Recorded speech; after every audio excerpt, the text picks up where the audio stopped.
Bonjour à tous, Sébastien Barré, directeur délégué de Lucans. Très heureux d'ouvrir cette dernière conférence thématique portant sur la fonction RH face à la transition écologique. Cette conférence clôt un cycle entamé le 10 juin dernier, qui a consisté en une conférence inaugurale suivie de 4 conférences thématiques. L'objectif de l'ensemble de ce cycle, c'est de sensibiliser les dirigeants et plus généralement tous les acteurs de la sécurité sociale au rôle que peuvent tenir les organisations dans la transition écologique. La crise environnementale que nous connaissons appelle des réponses des experts, des politiques, des citoyens, mais aussi des organisations, et même des organisations qui, comme les nôtres, peuvent sembler de prime abord éloignées par leur objet social des questions environnementales très directement. C'est une question RH, c'est devenu une question RH parce que nos salariés de plus en plus regardent cette question de est-ce que mon organisation s'engage, met un peu plus au cœur de son projet d'entreprise les questions environnementales au-delà de ce qui est son cœur de métier habituel. Donc on a vraiment l'émergence d'une nouvelle question RH, d'une nouvelle dimension à traiter dans nos organismes, avec derrière un enjeu d'attractivité clairement qui vient tout de suite derrière. Donc, nous traitons ces questions depuis quelques semaines par le biais de tables rondes qui permettent de réunir des témoignages d'experts, de partager des pratiques innovantes sur tous les sujets que nous avons abordés ces dernières semaines. Donc aujourd'hui, la RH, mais les semaines précédentes, on a été sur la sobriété numérique, l'économie circulaire notamment. Pour la conférence d'aujourd'hui, alors quelques détails pratiques. Vous pouvez poser vos questions par chat, je vous le signale au passage. Les replays de cette conférence et des conférences précédentes sont disponibles sur le site de la Sécurité sociale et sur le site du Lab Sécurité sociale qui organise ces événements. Il y a un dossier de la revue Espace social européen du 20 mai dernier qui présente tous les travaux que nous faisons depuis 1 mois et demi en la matière. Et puis, vous aurez dans le conversationnel, à la fin de l'émission, un petit questionnaire de satisfaction pour l'événement d'aujourd'hui. Je remercie donc les intervenants du jour, les experts qui vont témoigner un peu plus tard. Nicolas Grivel, directeur général de la CNAF, qui va tenir des propos introductifs dans quelques minutes. Et donc, je vous souhaite une très bonne conférence. Et je passe la parole à Charlotte Blé-Desforges pour la suite. Merci à tous, merci de votre attention. Bonjour à tous, je suis Charlotte Blé-Desforges et j'ai donc le plaisir de vous retrouver aujourd'hui pour cette dernière table ronde de notre cycle de conférences. Effectivement, comme le disait M. Barré, l'objectif de ce cycle de conférences était de vous sensibiliser aux enjeux de la transition écologique, mais aussi et peut-être surtout de vous montrer que vous pouviez agir au sein de vos organismes et de vos organisations pour répondre aux nouveaux défis qui s'imposent à nous. Pour conclure ce cycle de conférences, on a donc voulu aborder un sujet de la transition écologique sous un angle un peu différent, un peu plus social, puisqu'on va parler effectivement de pratiques RH. Pourquoi ? Parce que le contexte actuel, et avec notamment la crise sanitaire qu'on a vécue, ont créé des nouvelles normes de travail comme le télétravail et nous a amené un peu tous à nous questionner sur notre rapport au travail, notre rapport à notre entreprise ou nos organisations, et ça pousse les organisations à s'adapter et à adapter leurs pratiques RH. Je vais vous faire un petit aperçu du programme de notre conférence de ce matin où, comme d'habitude, on est ensemble jusqu'à peu près midi. Comme les semaines précédentes, je vais commencer par vous faire une brève introduction des enjeux des pratiques RH au service de la transition écologique. Puis nous aurons une intervention de Nicolas Grivel, DG de la CNAF, avec qui nous échangerons sur les enjeux de transformation de l'environnement professionnel à la sécurité sociale. Ensuite, nous aurons 2 temps d'échange. Un premier pour approfondir les enjeux qu'on va bientôt voir ensemble avec 2 spécialistes experts du sens au travail que sont Michael Mango, qui est conférencier et économiste du bonheur, et Claire Pétraud, fondatrice du média Les Pépites Vertes. Et enfin, on abordera un peu plus concrètement les pratiques RH au service de la transition écologique avec les 3 co-auteurs d'un livre blanc intitulé « La transition écologique au cœur des enjeux RH », donc Alexandre Stourbe, Antoine Poincaré et David Mérigonde. Comme le disait M. Barré, je vous rappelle que vous pouvez poser toutes vos questions pour nos intervenants dans le chat et on pourra y répondre en fin d'émission. Et il y aura aussi un questionnaire de satisfaction qui sera posté dans le chat vers la fin de l'émission.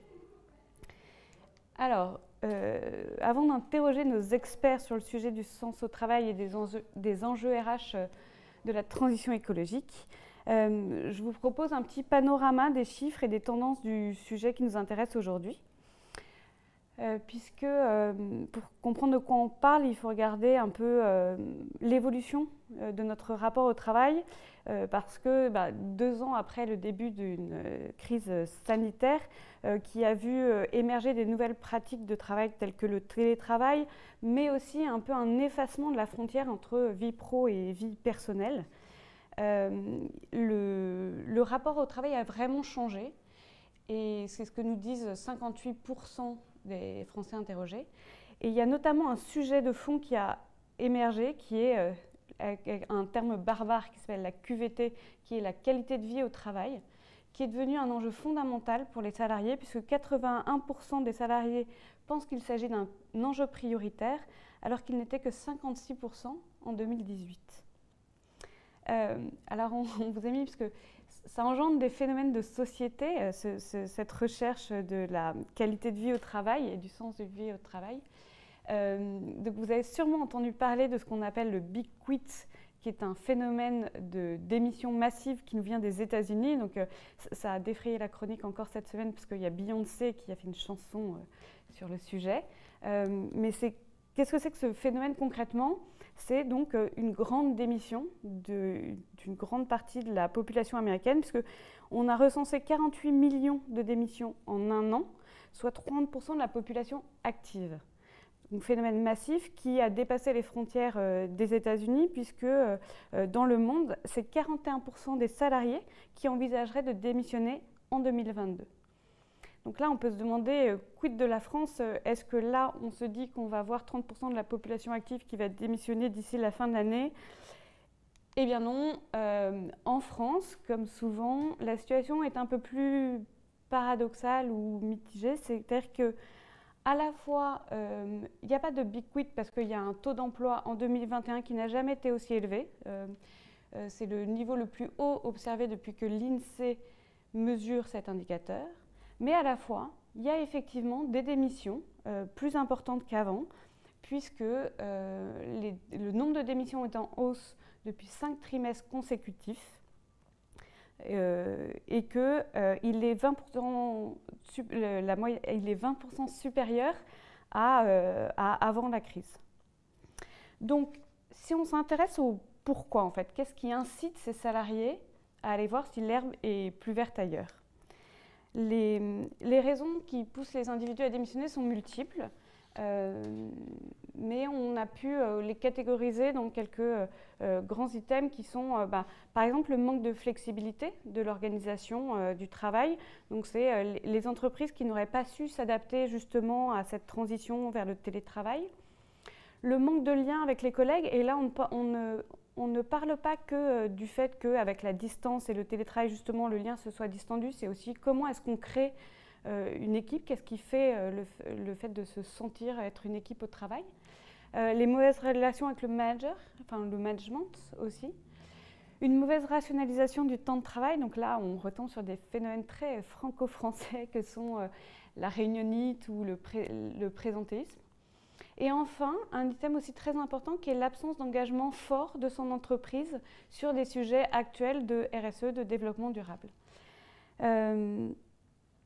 Et donc ces individus qui sont donc en quête de sens au sein de leur entreprise représentent 20% des actifs, avec une surreprésentation sur 3 populations qui sont les jeunes. Alors quand on dit jeunes, c'est les moins de 35 ans. Ils sont 31%, les managers à 26% et le service public à 24%. Et donc, ce qu'on observe aussi aujourd'hui, et on en parle aussi beaucoup parce que c'est les vacances et que ça touche un secteur qui est l'hôtellerie-restauration, c'est de nombreux secteurs qui sont en tension parce que finalement, il y a plus d'offres d'emploi que de candidats.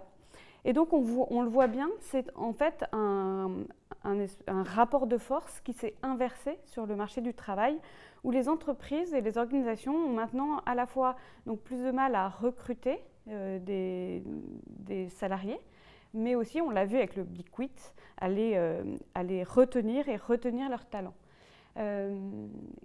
Et donc, c'est là tout l'enjeu de ce qu'on va voir aujourd'hui. C'est, en gros, les organisations et les entreprises doivent aujourd'hui s'adapter aux attentes de ces salariés.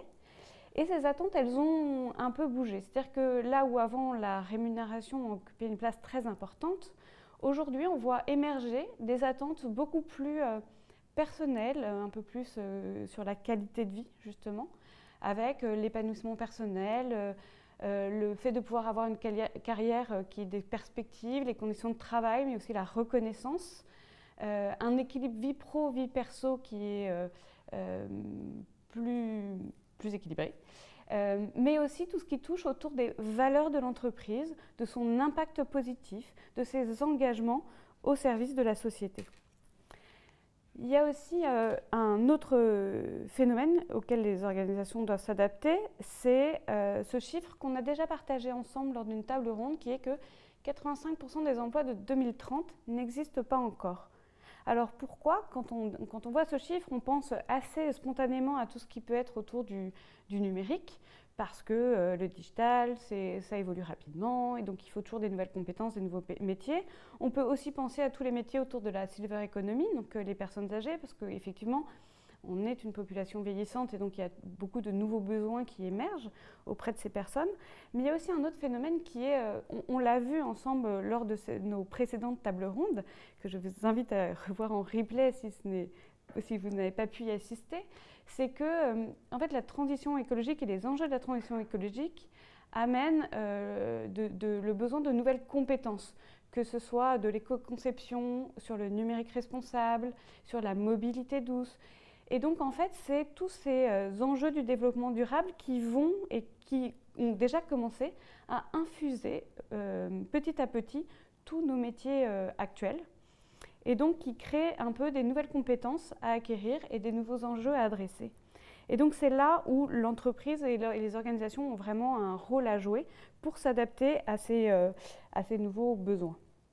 Donc on l'a vu, en conclusion, il y a deux grands enjeux qu'on va creuser tout au long de cette table ronde, qui sont d'une part cette quête de sens de la part des salariés, trouver du sens au travail, et donc qui questionnent le lien avec leur organisation, mais aussi l'adaptation des pratiques RH de l'entreprise ou de l'organisation pour s'adapter aux nouveaux métiers. Et quand on dit RH, il faut bien comprendre que ce ne sont pas que la fonction RH, ressources humaines d'une organisation, mais c'est bien l'organisation dans sa dimension humaine, c'est-à-dire qu'on peut tous adapter nos pratiques managériales pour répondre aux enjeux de la transition écologique. Avant de rentrer donc dans ces enjeux avec nos différents intervenants et nos experts qui vont nous éclairer sur ces sujets, j'ai le plaisir d'accueillir Monsieur Nicolas Graviel, donc, qui est DG de la CNAF, et qui va nous partager sa vision des enjeux pour la sécurité sociale. Bonjour Monsieur Graviel. Pour commencer, est-ce que vous pouvez nous dire d'une manière peut-être un peu générale comment la branche famille se positionne sur le thème de la transition écologique et un peu s'empare d'ores et déjà de ces sujets que sont l'économie circulaire, le numérique responsable, les bâtiments, la mobilité durable et les RH qu'on a pu voir ensemble. Bonjour, bonjour à toutes et tous, ravi d'être avec vous ce matin, avec l'idée effectivement d'illustrer la contribution de la branche famille qui est probablement assez proche de ce qui se passe dans les autres branches de la sécurité sociale, avec le paradoxe initial qu'indiquait Sébastien Barret, qui est que on n'est pas forcément les organismes qui, a priori, peuvent être perçus comme les plus directement concernés par ces enjeux. Il se trouve que professionnellement, j'étais, avant de rejoindre la branche famille, en fin d'année dernière, directeur d'un établissement public chargé de la rénovation urbaine des quartiers, sur lesquels on avait des enjeux très très lourds sur ces sujets de transition écologique, d'accompagnement des populations, d'évolution. Et pour autant, même si ça paraît peut-être un peu plus lointain, il y a des enjeux qui sont directs, parce qu'on fait partie de la société de manière générale, et que si on passe notre temps à dire en fait c'est pas nous le sujet de la transition, c'est les autres, évidemment il ne va rien se passer dans la société de manière générale. Et par ailleurs, on est un un employeur, je vais y revenir largement parce que c'est l'objet d'aujourd'hui, et donc on emploie des salariés qui sont aussi partie de la société, qui sont des citoyens par ailleurs sur ces sujets-là, et qu'il faut aussi amener à évoluer, et qui peuvent nous amener nous-mêmes à évoluer. Et puis on est par ailleurs, et c'est particulièrement le cas de la branche famille, en relation avec un nombre très très important de nos concitoyens, puisque la branche famille accompagne peu ou prou la moitié de la population par ses différentes prestations et ses différents services. Et donc on est en relation avec ces usagers, ces allocataires, qui aussi s'inscrivent dans cette démarche, et on peut aussi les faire participer par nos actions à cette transition un peu globale qui se pose à nous. Alors si je zoome un tout petit peu plus sur les aspects qui sont les nôtres, on a évidemment des sujets, comme tout le monde, j'allais dire, mais à notre échelle, très bâtimentaire, j'allais dire. J'ai pris derrière moi l'illustration de la nouvelle caisse d'allocation familiale du Puy-de-Dôme. Donc, nouveau bâtiment veut dire adaptation à des enjeux énergétiques et des pratiques qui n'était pas forcément très dominante à l'époque où la plupart des CAF se sont construites en termes de bâtiments dans les années 50, 60, 70. Et c'est vrai que quand on est à rénover ces bâtiments ou à en construire de nouveaux, ben, on fait les choses quand même de manière assez profondément différente. Et au-delà de l'aspect purement bâtimentaire, qui est en soi intéressant, mais voilà, il y a l'aspect conduite de projet, conduite du changement avec les équipes autour de ces thématiques-là. C'est-à-dire comment les équipes vont pouvoir contribuer en s'inscrivant dans un nouveau bâtiment ou dans un bâtiment rénové à la maîtrise des pratiques respectueuses de l'environnement et des enjeux de développement durable, puisqu'on sait que au-delà de la capacité technique améliorée, les meilleures isolations, etc., si les usages ne s'adaptent pas, en réalité, on n'a pas les gains qu'on doit obtenir et qu'on attend si on ne s'adapte pas à la nouvelle façon d'utiliser ces locaux. Donc, premier élément de transformation. Deuxième élément, vous l'avez dit, il est très puissant, et ça sera intéressant avec un peu plus de recul historique de voir l'impact que la crise sanitaire aura eu sur l'adaptation aux enjeux de la transition écologique énergétique. Mais c'est certain que ça a bouleversé beaucoup de choses, beaucoup de repères, beaucoup de pratiques, et qu'il y a une forme de sensibilité beaucoup plus forte à ces enjeux, en plus de pratiques via le télétravail notamment, qui peuvent avoir des impacts très directs. On le voit sous l'angle des déplacements, de la mobilité. On le voit aussi évidemment d'un point de vue économique avec les coûts de l'énergie qui peuvent se poser et donc les incitations qui peuvent s'accompagner ça.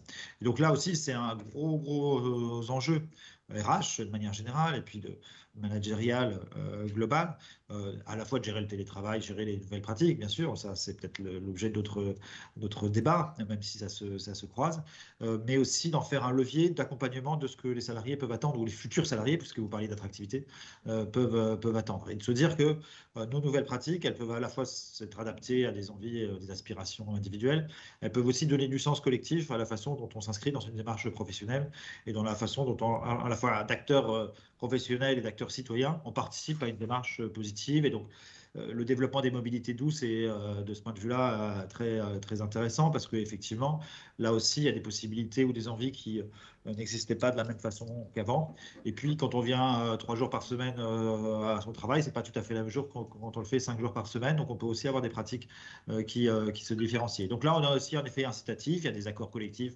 sur ces sujets, des accords mobilité. Il y a des actions de sensibilisation. Il y a le mois de, environ, il n'y a pas longtemps, le mois de mai en vélo qui s'est déroulé. La branche famille a été 3e au niveau national. Derrière Decathlon, bon, ils sont sans doute très sensibilisés au sujet et Pôle emploi, mais on les battra la prochaine fois. Mais pour vous dire qu'on a vraiment une très forte volonté de contribuer à cette démarche de sensibilisation autour des mobilités durables. Et puis, je pense que dans la façon de travailler, la façon de manager, d'accompagner les équipes, il y a une approche aussi plus participative, plus de soutien aux initiatives locales, à ce qui peut se développer, d'écoute des propositions des salariés. Ça participe de manière beaucoup plus large à la conduite du changement, à l'accompagnement des pratiques dans les organismes de sécurité sociale et la branche famille, par exemple. Mais ça peut croiser, comme ces aspirations peuvent s'exprimer de la part des salariés, ça peut croiser aussi la volonté d'accompagner mieux des idées qui peuvent venir sur comment on gère mieux le cycle de produits, le recyclage, les déchets, les pratiques quotidiennes, le recours à l'alimentation, la façon dont on gère ces sujets dans un cadre professionnel en tenant compte de ces enjeux. Et donc tout ça, je pense, participe d'une démarche managériale globale sur comment on écoute les aspirations, les envies des uns des autres, comment on y répond et comment on donne du sens globalement à, oui, on vient pour faire un boulot et ce boulot, il a du sens. Hein, il ne faut pas oublier ça, c'est que notre boulot en soi a du sens parce que c'est un soutien à des populations, c'est un enjeu social, c'est un enjeu de responsabilité collective là-dessus. Mais on voit bien que ça ne suffit pas toujours, comme la rémunération ne suffit pas toujours, même si elle est quand même très présente dans les débats. Mais le côté le petit plus, les choses qui donnent envie, qui font du projet collaboratif avec les collègues.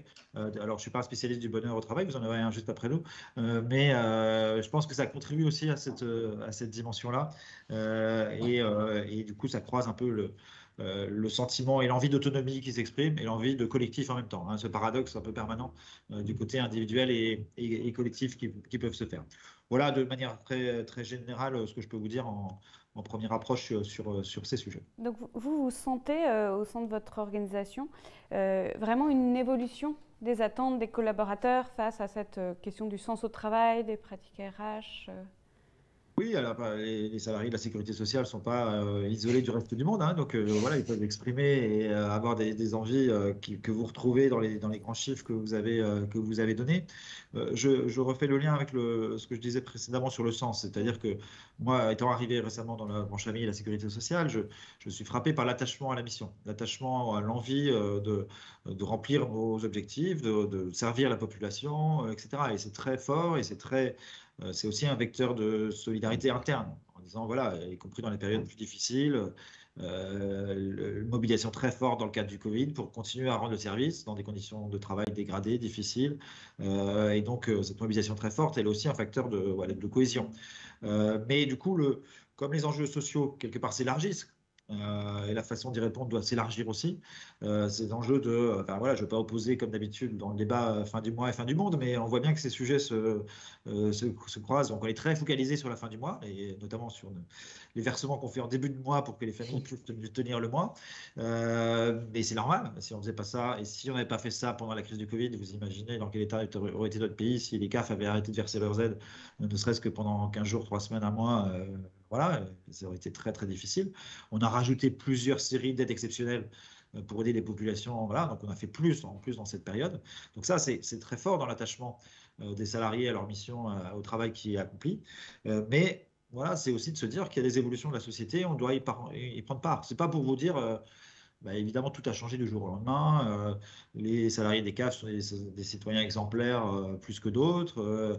Les employeurs que nous sommes sont des visionnaires sur ces sujets. On fait 10 000 choses géniales. Non, c'est des petites choses qu'on va rajouter petit à petit, mais qui justement contribuent à ce sens et aussi à cette attractivité que vous évoquez, parce qu'on voit bien que même si on n'est pas concerné par la grande démission de manière massive en France, et peut-être encore moins dans la sécurité sociale de manière générale, parce qu'il y a cet attachement, voilà, on voit qu'il y a quand même des phénomènes de mobilité, de départ qui ont tendance à s'accroître, qui croisent peut-être que partiellement les événements des dernières années, mais qui se renvoient aussi à une évolution de la sociologie, des attentes des jeunes aujourd'hui, etc. Et donc, voilà, en plus, il y a une tension sur le marché du travail. Donc, faire venir des salariés, les garder, les fidéliser, c'est aussi un enjeu qu'on peut contribuer par de multiples sujets, mais y compris ceux qu'on évoque aujourd'hui, pour donner ce sens et montrer qu'on est dans une approche de responsabilité sociale qu'on partage avec nos salariés, y compris en étant à l'écoute de leurs propres idées sur ces thématiques-là. Et justement, pour vous, quel est le rôle à la fois de la fonction RH? Ah, vous ne m'entendez plus? Et là, vous m'entendez? Oui. Super. Quel est le rôle de la fonction RH et plus largement de la posture managériale pour accompagner ces transitions et donner du sens et accompagner les collaborateurs? Il est assez central, hein, tout ce que je viens d'évoquer, finalement, il est organisé, canalisé, structuré par la fonction RH dans les caisses et au niveau national. Donc ça renvoie à des logiques de démarche organisée autour je parlais des accords de mobilité, de l'organisation d'un certain nombre de choses, en lien avec la communication interne par ailleurs, hein, qui n'est pas forcément pilotée directement par la fonction RH, mais qui s'articule évidemment en grande proximité. Et puis ça renvoie aussi à la dimension un peu de capteur pour dire voilà comment sur ces sujets, on peut être à l'écoute, on peut initier des choses directement, mais se mettre en situation de les faire initier par la base, j'allais dire, hein, les salariés, les équipes qui peuvent monter des projets, leur laisser faire des propositions, accompagner des démarches innovantes. Donc les CAF sont beaucoup de CAF sont très branchés, articulés sur des démarches d'innovation, des démarches de propositions de pratiques qui émergent des salariés. Et donc ça peut être sur des sujets très professionnels, très cœur de métier, de comment j'améliore tel process, comment je traite mieux les choses, comment j'articule mieux, et ça c'est très bien. Ça peut être aussi sur des sujets un peu complémentaires, connexes de vie au travail, de qualité de vie au travail, comme vous l'évoquiez, et de connexion avec ces enjeux de développement durable, ces enjeux environnementaux, la façon dont les projets peuvent être faits à l'occasion d'une rénovation de bâtiments comme je l'ai évoqué, comment on laisse la place à ces thématiques-là. Donc la fonction RH, elle est là pour organiser, canaliser, rendre possible des choses. Là, dans une mesure qui est celle qu'on peut, là aussi, consacrer à ces sujets. Hein. On ne peut pas non plus tout faire partout et être à la pointe sur tous les sujets. Mais ça fait partie de la responsabilité un peu citoyenne qu'on doit avoir sur ces thèmes comme sur d'autres grâce à la fonction RH. Eh bien, merci beaucoup. Est-ce que vous avez un dernier message à faire passer aux collaborateurs qui nous regardent aujourd'hui? Non, bah, juste de s'imprégner pas mal de ces sujets, puis de les diffuser. Hein, je pense qu'on va parler de bonheur au travail, donc je pense que c'est un bel Tout à fait. objectif. Et donc je vous souhaite d'être heureux au travail aujourd'hui et d'autres jours également. Merci beaucoup, Monsieur Grivel. Merci à Effectivement, vous. on va à présent approfondir ce premier enjeu que nous avons posé en introduction, qui est alors, effectivement la quête de sens au travail et donc pourquoi pas le bonheur au travail, avec donc nos deux intervenants, nos deux premiers intervenants de la table ronde, que sont Michael Mango et Claire Pétraud. Bonjour Monsieur Mango, vous êtes donc économiste du bonheur. Bonjour. Et Oui, c'est auteur vrai. de deux livres, notamment Le boulot qui cache la forêt sur le travail et l'empire du sens sur le sens. Donc on le voit, vous vous intéressez à l'influence de la vie professionnelle sur le bonheur et le sentiment de sens dans la vie. De quoi parle-t-on exactement lorsqu'on parle de sens au travail ? Alors, déjà, on parle d'un sentiment de sens, pas d'un sens objectif. Donc, c'est quelque chose qui va être perçu par les personnes et qui peut être très différent d'une personne à l'autre. Donc, c'est quelque chose d'éminemment subjectif, comme le bonheur l'est.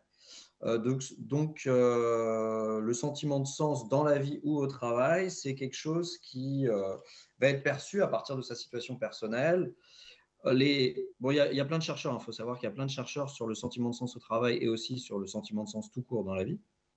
Et ce qui ressort, c'est que ce sentiment naît on va dire, de plusieurs dimensions qui doivent être présentes pour qu'il y ait ce sentiment. Pour qu'il y ait sens, il faut qu'il y ait cohérence, il faut qu'il y ait signifiance et il faut qu'il y ait finalité. Idéalement, il faut avoir les trois. Donc, ça veut dire qu'il faut que, par exemple, votre travail soit cohérent avec, comment dire, dans son organisation soit cohérent, c'est-à-dire qu'il n'y ait pas des injonctions paradoxales, par exemple, que vous ayez les ressources adéquates pour faire votre mission. Il faut qu'il soit signifiant, c'est-à-dire qu'il faut qu'il résonne en vous. Donc, il ne faut pas, même si la tâche peut être noble, si finalement elle n'épouse pas vos valeurs personnelles, vous risquez de ne pas trouver de sens parce qu'il n'y aura pas d'alignement. Et puis, il faut qu'il y ait une finalité, il faut que tout ça soit tourné vers un objectif, vers quelque chose, qu'il y ait une direction. Il ne faut pas qu'on soit bloqué dans un éternel présent. Donc voilà, ça c'est déjà c'est sur le concept de sens, ça a été bien balisé par les chercheurs et on sait dans quelle direction chercher justement, si on veut donner plus de sens au travail ou dans la vie. Après, ce qui est vraiment important, c'est de dire que le sens, le sentiment de sens, s'analyse et se ressent. Donc, c'est quelque chose qui peut être très pensé, très intellectuel, mais aussi quelque chose de ressenti à partir de votre vécu vraiment quotidien. Et donc, vous avez des choses qui, finalement, n'ont a priori rien à voir avec le schmilblick, mais qui participent au sentiment de sens. Par exemple, la notion d'autonomie, de se sentir vraiment autonome dans ce qu'on fait, choisir soi-même, par exemple, les méthodes qu'on utilise pour résoudre des problèmes, va participer au sentiment de sens. Alors que autonomie et sens, bon, bah, ça semble être deux concepts assez différents. Mais non, il y a cette idée que lorsque vous êtes bien dans ce que vous faites et dans ce que vous êtes, vous avez l'impression que tout l'ensemble prend du sens. Donc, vraiment, j'insiste sur le fait qu'il y a une sorte d'intrication entre le pensé et le ressenti. Voilà, qu'est-ce que je peux vous dire d'autre déjà pour commencer sur ça? Je pense que vous êtes au courant de la thèse des bullshit jobs. Il y a donc émise par un anthropologue aujourd'hui décédé, David Graeber, un anthropologue anglais, qui considérait qu'aujourd'hui, dans les sociétés occidentales, on avait une épidémie de bullshit jobs. Autant dire des jobs à la con. Et pour lui, en fait, c'était juste le symptôme d'une économie qui s'était tertiarisée et d'une économie qui s'était automatisée de sorte que la plupart des jobs ne sont plus nécessaires, en fait. Et on pourrait être remplacé par des machines très efficaces. Et donc, les gens sont bloqués dans des emplois qui, finalement, en tout bon sens, si je puis dire, devraient disparaître.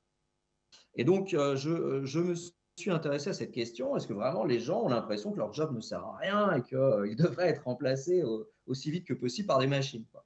Et en fait, pas du tout. Pas du tout. Cette thèse ne tient pas du tout la route. Donc, on a un certain nombre d'enquêtes sur le sentiment de sens au travail et dans lesquelles on pose plusieurs questions, notamment, est-ce que votre job est utile? Et vous avez à peu près dans tous les pays autour de 70-80% des gens qui trouvent que leur job est utile. Alors, est-ce qu'on en déduit que leur job a du sens pour eux? Pas forcément, parce que leur job a un sens. Il n'a pas zéro sens, il n'est pas absurde, mais il n'a pas forcément le sens qu'ils recherchent. Donc, ils ont peut-être envie de, je ne sais pas, d'œuvrer pour un changement radical dans la société, par exemple écologique, mais leur job ne concourt pas du tout à ça et permet juste d'offrir des biens et des services à une clientèle qui en demande, quoi. Donc, ça peut faire sens de servir un consommateur, mais ça ne fait pas sens si votre but est de lutter contre le changement climatique. Donc, le sens, on peut en trouver plein, en fait. Déjà, l'humain est une machine à créer du sens. On n'arrive pas, on sait que c'est assez difficile de vivre sans objectif et sans une direction claire pour sa vie. Donc, le cerveau humain est une machine à constamment créer et recréer du sens. Donc, pour une même situation, vous pouvez avoir avec plein d'angles de vue différents et donc plein de sens différents. Et in fine, il n'y a pas un problème total de sens. C'est-à-dire, on ne vit pas dans une existence complètement absurde. Non, ce n'est pas ce qui est ressenti par les gens et ce n'est pas ce qui est ressenti notamment au travail. Super. Eh ben, merci pour cette partie théorique. Mais maintenant, concrètement, comment les gens peuvent trouver du sens au travail? Alors, il y a plein de façons, hein, il y a plein de façons, mais des chercheurs ont questionné justement les gens. Ça ne répond pas exactement à votre question du comment en trouver, mais je peux répondre à la question très proche qui est comment les gens en trouvent-ils? Comment les gens en ont-ils trouvé? Et en fait, on a observé plusieurs travaux, plusieurs équipes de chercheurs sont intéressées à cette question et arrivent presque exactement au même résultat. C'est-à-dire qu'il y aurait 4 grands chemins vers le sens au travail. Un chemin de connexion à soi. Donc, mon travail prend son sens et permet de donner du sens à ma vie parce qu'il me permet de me connecter à moi-même, de me connecter à mes valeurs, de me connecter à mes forces, de me connecter à mes aspirations, de me connecter à ma personnalité. Donc, mon travail, c'est ce qui me permet finalement d'être aligné avec moi-même. Ça, c'est le premier chemin. Le deuxième chemin, c'est un chemin qui a été appelé un chemin d'individuation. Mais c'est un chemin, c'est quand le travail vous permet de devenir un individu en responsabilité, en maîtrise et qui progresse dans son existence. Donc, c'est typiquement quand le travail vous donne des challenges qui vous permettent de vous dépasser et d'acquérir de nouvelles compétences. Ou c'est quand le travail, à force de répétition, vous permet de maîtriser parfaitement une tâche et là, vous sentez qu'il y a, vous avez vraiment une sorte de diamant entre les mains, quoi, qui est votre compétence. Ou lorsqu'il vous permet de prendre des responsabilités que vous n'auriez pas dans votre vie de tous les jours, par exemple. Ça, c'est le deuxième chemin. Le troisième chemin, c'est un chemin de connexion aux autres. Mon travail a du sens parce qu'il me permet de me lier. Et comme l'humain est un animal social, ça suffit en soi à donner un sentiment de sens. Et enfin, le dernier chemin, qui pour moi était le plus intuitif, mais qui finalement est assez minoritaire, c'est un chemin de contribution. C'est par mon travail, je contribue à quelque chose qui est plus grand que moi. Alors que dans mes loisirs, c'est très sympa, je joue au tennis, je gagne et je perds des matchs. Mais au travail, au sein d'une équipe, je contribue à quelque chose de plus gros, plus grand que moi, et peut-être plus noble aussi. Donc voilà les 4 chemins qui ont été repérés. Mais alors, on peut quand même légitimement se poser la question de en quoi ça peut être bénéfique à la fois pour les individus, mais aussi pour les organisations, que les collaborateurs trouvent du sens dans leur travail. Bon, déjà, le sentiment de sens, c'est une métrique de bien-être, hein. C'est quand vous l'avez, bah, vous êtes mieux quoi, que quand vous ne l'avez pas, déjà. C'est basique. Donc, déjà, en soi, c'est bon pour l'individu hein, de sentir que son travail et ou sa vie a du sens. Après, on a repéré que ça avait plein de corrélats positifs.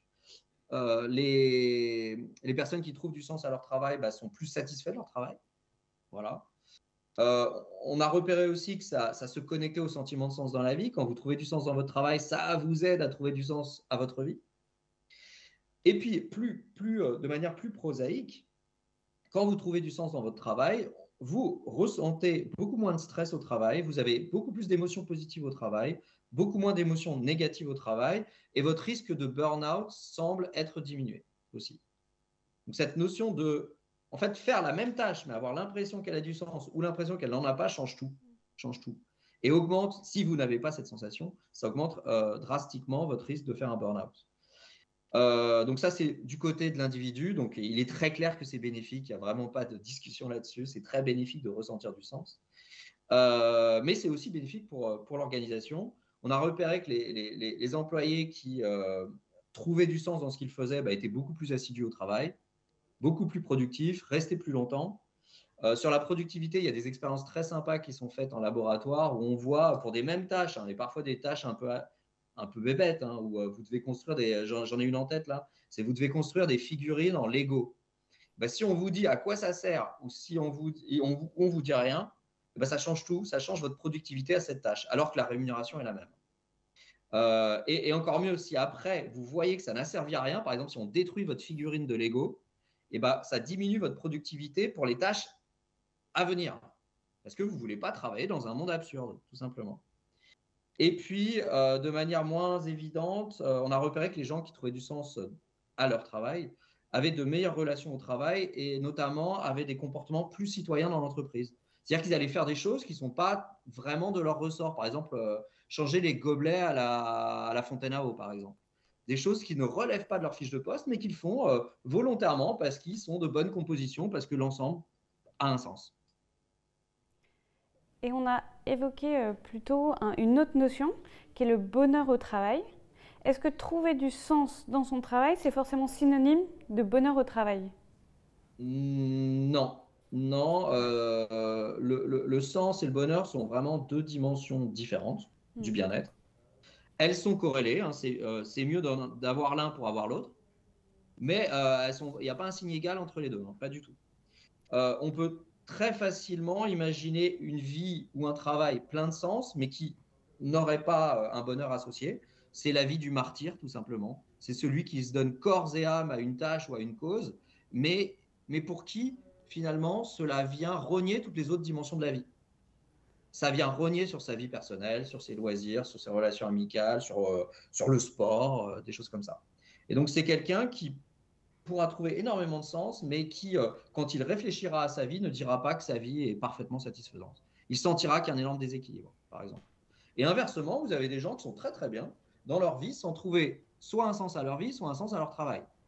Donc, vous n'avez pas besoin de trouver du sens au travail pour être heureux dans votre vie, hein. Vous pouvez juste y voir un job alimentaire et vous déployer pleinement dans les autres dimensions de votre vie. Ça marche très bien.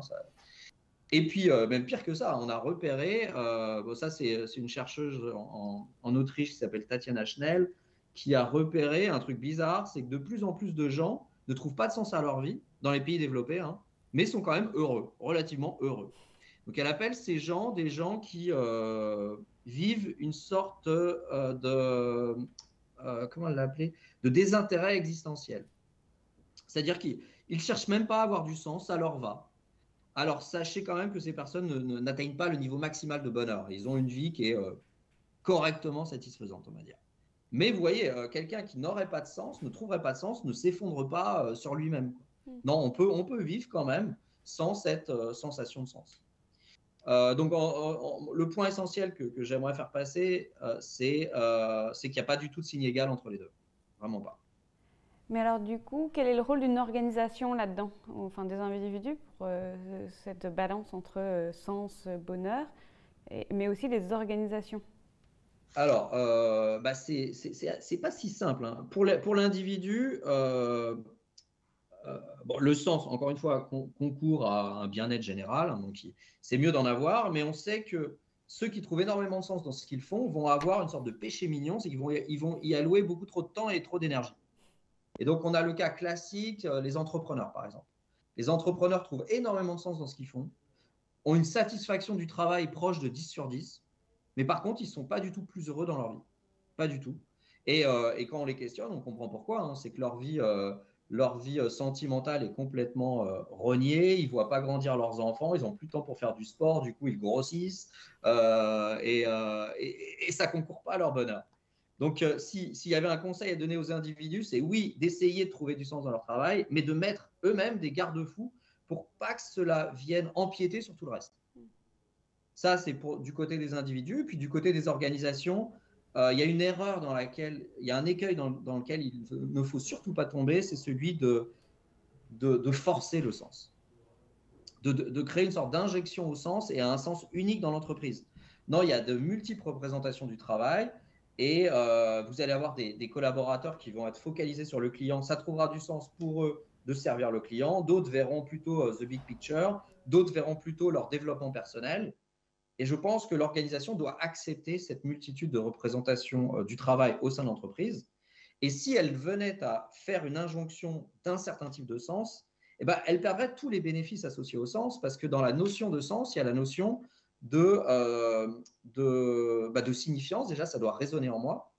Et puis, je l'ai déjà suggéré, il y a la notion d'autonomie, quoi. Je dois me sentir en contrôle de ce que je fais, de ce que je pense et de ce que je ressens. Si vous me forcez à penser d'une certaine manière, superficiellement, je vais peut-être le faire, mais au fond de moi, je sentirai une dissonance et l'ensemble perdra son sens. Et vous avez même des chercheurs qui sont en train de pousser un concept, c'est le concept de travail existentiel. En fait, on a repéré, par exemple, que dans le domaine des émotions, les gens qui, au travail, doivent constamment sourire, par exemple, imaginez une hôtesse d'accueil qui doit constamment avoir la banane pour donner une bonne image de l'entreprise, et ben ça lui coûte énormément, en fait, ce travail. Alors qu'elle peut être déprimée elle-même, elle peut être triste, mais elle doit constamment sourire. Ce travail-là implique une débauche d'énergie énorme et après, cette personne va être moins productive pour ses autres tâches. Et ben, on peut imaginer exactement la même chose pour le sens. Si je vous oblige à constamment repenser votre représentation de votre travail, ben c'est un travail, ça, ce travail de constamment repenser, et ça peut venir rogner votre productivité sur le reste.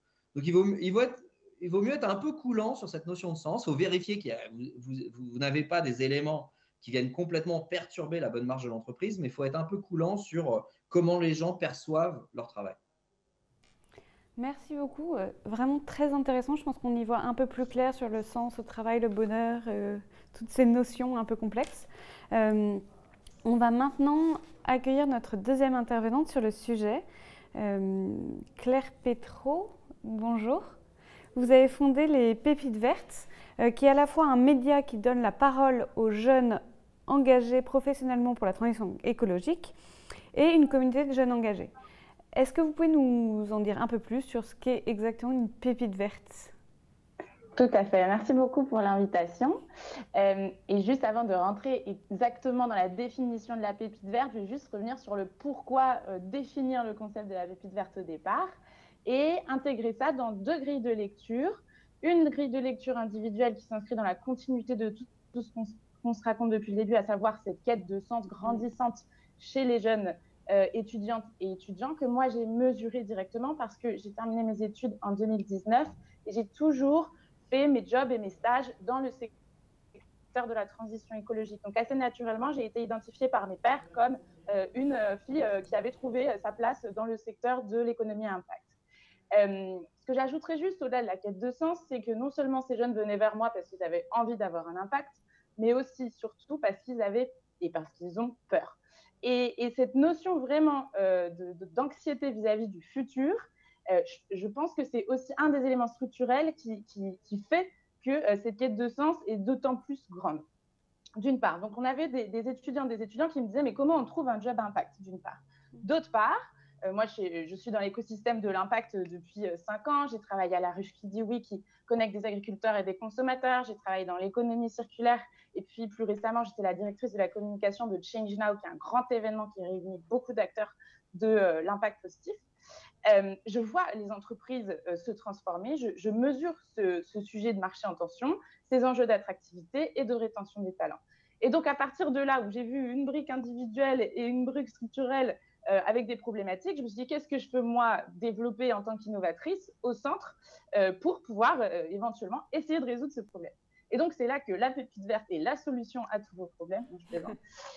Mais en tout cas, la pépite verte, c'est un jeune talent qui travaille dans le secteur de la transition écologique et qui va permettre, grâce aux médias, en étant mis en lumière, de présenter des métiers très simplement à des étudiantes et des étudiants pour que les étudiants et les étudiantes se disent « Ok, au-delà du stress et de l'éco-anxiété, il y a du boulot, il y a des boîtes qui recrutent, il y a des organisations privées, publiques, ONG qui ont des opportunités d'emploi et donc on va pouvoir passer de la phase de stress à la phase d'action et s'insérer professionnellement dans une carrière qui répond à la solution. » Donc voilà, quelques exemples de pépites vertes que j'ai mises en lumière depuis septembre 2020. Donc moi aussi, je suis un bébé Covid sorti de confinement. Je réalise qu'il y a vraiment un gros stress côté jeunesse. Qu'est-ce que j'ai à ma dispo pour m'engager?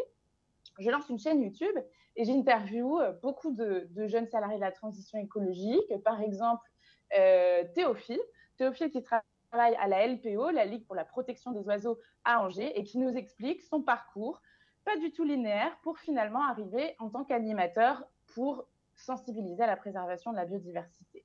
Ça, c'est un exemple de métier. Un autre exemple, Alexandra. Alexandra, elle est directrice RSE de la marque Yves Rocher.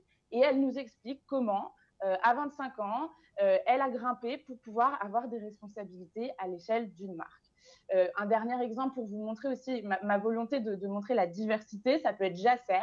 Il est consultant en transition énergétique et il accompagne les grands acteurs publics et privés à opérer leur transition énergétique. Donc, du conseil à l'agricultrice en passant par la responsable RSE, le but, c'est de montrer vraiment qu'il y a des métiers et de réenchanter cette génération qui appelle pour certains à déserter, qui montre qu'elle est en colère.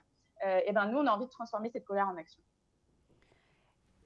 C'est superbe. Et on avait parlé d'un média, donc il y a une chaîne YouTube, mais aussi un club. Est-ce que vous pouvez nous dire à qui exactement s'adresse ce média des pépites vertes, votre cœur de cible, comme on dit?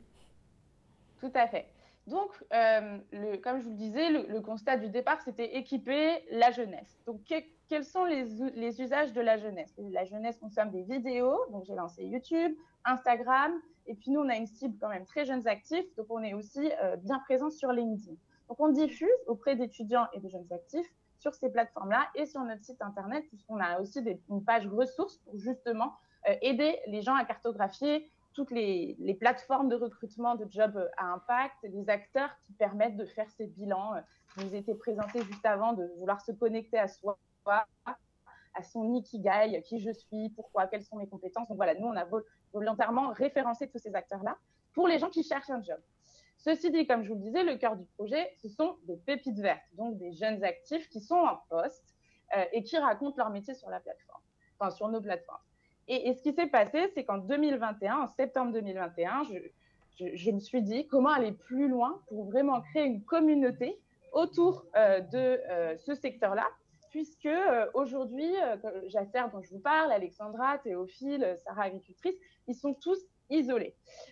Ils sont tous isolés dans leurs organisations et ils ont quand même une volonté de se connecter à des pairs. Or, aujourd'hui, tous les groupes de connexion existent quand même assez naturellement, plutôt pour les décideurs.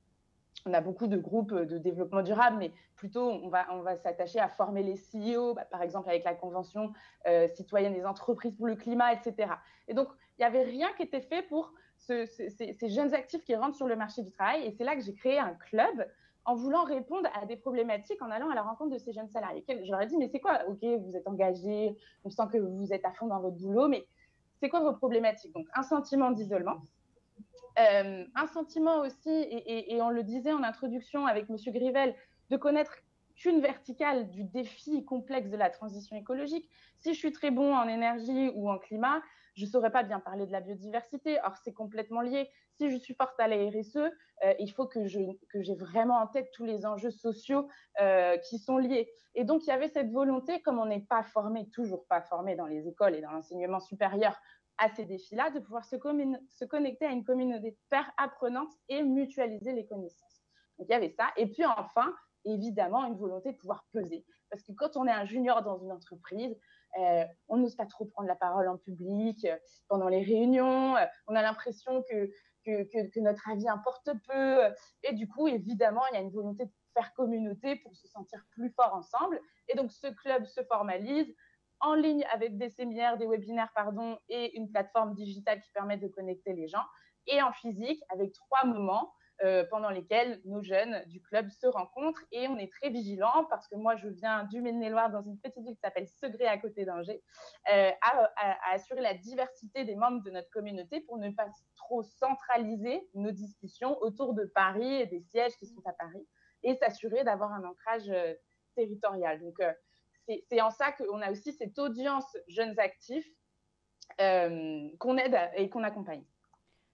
Et donc on comprend que vous devez avoir une réelle expertise maintenant sur ce que sont les attentes de ces jeunes qui rentrent sur le marché du travail et que justement les entreprises ou les organisations vont devoir attirer maintenant.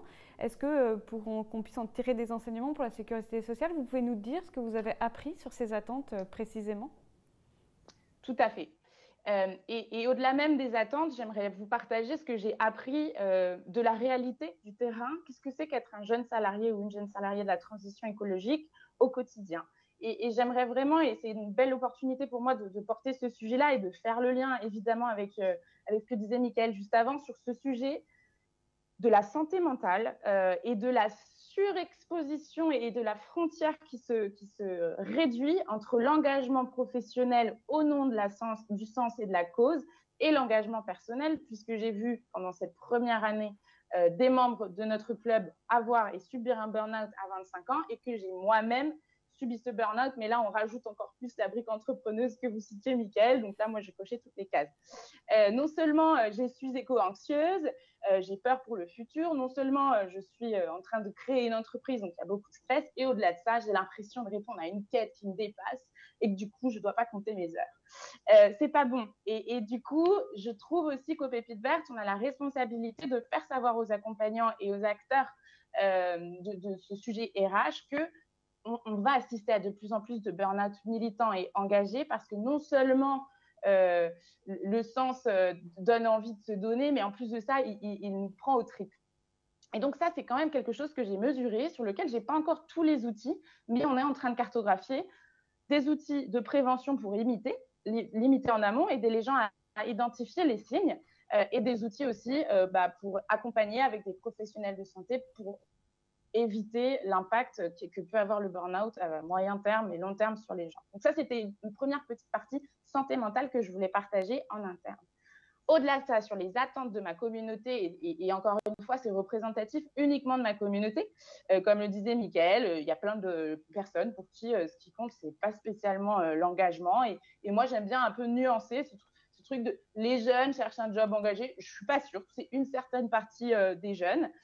Et moi-même, je suis très marginale en 2019 quand j'ai diplômé. Et aujourd'hui, on est surmédiatisé. Est-ce qu'on est vraiment représentatif de la population étudiante française? Pas sûr. Donc voilà, je tiens juste aussi à recontextualiser ça. Et enfin, à répondre à la question après 3 pirouettes, en disant, d'une part, grosse attente de transparence et de communication sur les défis. Ce qu'attendent les jeunes de ma communauté, c'est pas de savoir que vous êtes carbone neutral en 2030, c'est quoi les défis, tout comme nous l'a très bien expliqué Nicolas. C'est quoi la problématique déjà sociale, ensuite comment est-ce qu'on embrasse le sujet à l'échelle climatique, énergétique, environnementale. Il y a vraiment une volonté de savoir qu'est-ce que vous faites pas bien. Et comment est-ce qu'à partir de là, vous pouvez proposer des offres qui nous invitent à faire mieux avec vous. Et donc ça, c'est l'attente numéro 2. Et est-ce que la promesse de la marque employeur est de dire si vous venez chez vous, vous serez partie prenante de la construction du projet de l'entreprise ou de l'organisation, ce qui quand même est ultra nouveau en termes de posture et de rapport de force. Et puis enfin, c'est est-ce que je vais pouvoir mesurer mon impact au travail, et cette mesure d'impact, elle est incroyable chez les gens de ma communauté. Si au bout de 6 mois, ils n'arrivent pas à mesurer qu'ils ont eu un impact, il y a une volonté de partir très rapide et c'est en ça que nous, les pépites vertes, on essaye aussi d'accompagner les jeunes à réaliser l'échelle du temps court, du temps moyen et du temps long. C'est-à-dire qu'évidemment que les organisations ne vont pas se transformer ni en 6 mois, ni en 2 ans, mais qu'on est sur du 5, 10, 20 ans. Et donc, il va y avoir un énorme enjeu, évidemment, de créer un espace de discussion entre manager et manager pour faire comprendre d'un côté qu'on est à l'écoute des attentes de ce jeune talent qui a plein d'ambition, plein d'énergie, qui est volontaire, mais qu'en face de ça, on a des structures qui vont prendre le temps de se transformer. Et moi, ce turnover rapide ou cette envie de déserter, elle m'inquiète parce que du coup, quelle est la résilience des organisations si elles n'embarquent pas les jeunes talents engagés? Qui recrute-t-elle si ce sont les jeunes talents pas engagés? Et comment est-ce qu'on assure vraiment une transfo dans le ton avec une vraie passation intergénérationnelle? Et donc justement, pour vous, comment les organisations, à la fois, encore une fois, au niveau de leurs ressources humaines, mais aussi au niveau des managers, peuvent répondre à ces attentes des jeunes? Alors, pour répondre sur l'interne, je pense qu'il y a ce mot que vous avez utilisé tout à l'heure, qui est la posture managériale, de vraiment se mettre en co-construction de plus en plus manager. Et le parallèle à faire est souvent fait par rapport au métier du digital. Lorsqu'on a dû assurer la transformation digitale des entreprises, ce sont les étudiants qui sortaient des écoles d'ingé qui se sont passés plutôt en formateur de leurs managers et des seniors, tout simplement parce que c'est eux qui avaient la connaissance. Quid de pouvoir inventer des formats de reverse mentoring comme ça aussi à l'échelle de la transition écologique et énergétique, d'une part, donc d'être vraiment dans des postures de co-apprenants. Et je pense que la table ronde suivante permettra aussi d'aller plus loin dans les solutions concrètes à activer. Et puis, d'autre part aussi, en termes de communication externe, et j'y reviens parce que c'est le sujet sur lequel les entreprises, les organisations travaillent le plus avec moi, c'est comment est-ce qu'on communique publiquement ces défis sans que ce soit la honte, quoi. Enfin, c'est normal, c'est complexe. Et comment est-ce qu'on arrive à prendre la parole, à partager les ambitions de transformation et en même temps les défis. Et moi, j'ai travaillé à plusieurs reprises avec des marques qui ont fait le pari de faire cette communication transparente. Et je pense que ça fait vraiment partie de la solution aussi en termes de posture, que de s'assurer que les messages qu'on envoie présentent la complexité de la transfo plutôt que les 2-3 engagements RSE de l'année dernière, quoi. Merci beaucoup.